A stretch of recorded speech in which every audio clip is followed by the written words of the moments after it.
Bonjour et bienvenue à la minute de formation offerte par Actualisation. Cette semaine, nous allons voir la surcharge de réunions. L'objectif est de gérer la surcharge des réunions de travail dans un contexte de travail hybride. Avec la crise sanitaire qui nécessite une forme de travail à distance, les travailleurs se retrouvent à assister à des réunions tout au long de la journée. En fait, selon un sondage mené auprès d'individus travaillant à distance, 60% ont souligné que depuis le début de la pandémie, le nombre de réunions auxquelles ils ont participé a augmenté de manière significative. Bien qu'il existe de bonnes pratiques pour garantir l'efficacité d'une réunion, elles sont rarement utilisées lors des réunions virtuelles.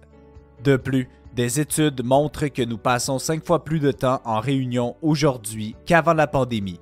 Il est alors facile de comprendre pourquoi les travailleurs se sentent surchargés par les réunions. Puisque cela peut entraîner une baisse de productivité, un épuisement professionnel, un désengagement de l'employé et une insatisfaction au travail, voici quelques trucs et astuces pour gérer la surcharge des réunions. Réunion planifiée versus réunion ad hoc. Identifiez où va la majorité du temps lors de réunions. Vous serez en mesure d'évaluer l'utilité de ces réunions et de déterminer si les réunions nécessaires sont organisées de manière efficace.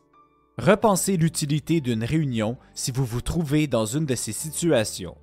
Il n'y a pas de problème à résoudre ou d'objectif précis à accomplir, il n'y a pas d'ordre du jour ou une structure pour la réunion, ou l'échange des informations peut être fait de manière asynchrone.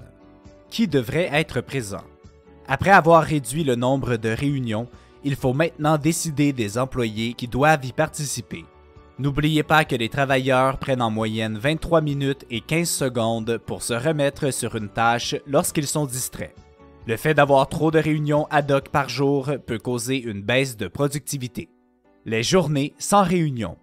Mettre en place des journées récurrentes où personne ne peut y planifier des rencontres, à moins que ce soit une rencontre critique et nécessaire, ou désigner des jours spécifiques durant lesquels les réunions peuvent être planifiées.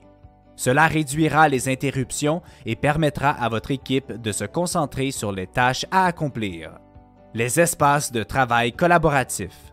Privilégiez les logiciels collaboratifs afin de réduire le nombre de réunions pour les communications informelles qui se font généralement par le biais de réunions. En terminant, il y a plusieurs pratiques qui peuvent être instaurées afin d'éviter la surcharge de réunions que les employés ressentent avec le travail à distance et hybride.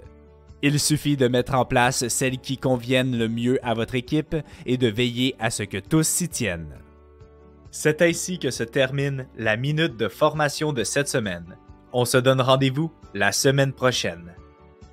Rejoignez-nous sur notre site internet au www.actualisation.com ou contactez-nous au 1-877-688-0101.